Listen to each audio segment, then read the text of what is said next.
How to fix the issue with Chime bank application not working. In this video, I will show you how can you easily fix the issue with Chime application.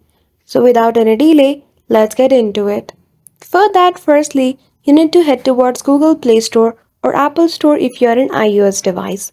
After that, search for this Chime application, and if you see the option of update beside it, do click on it and update the application.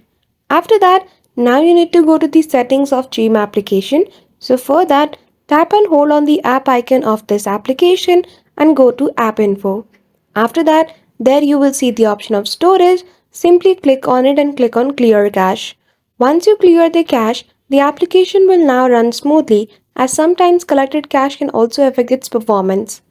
After all this step, if your problem is still not solved, you are suggested to uninstall the application and reinstall it.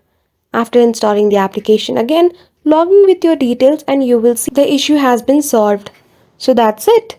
That is how easily you can fix the issue with Chime application not working. So I hope you found this video helpful. If you did, don't forget to give it a thumbs up and subscribe to our channel for such tutorial. Thank you for watching till the end.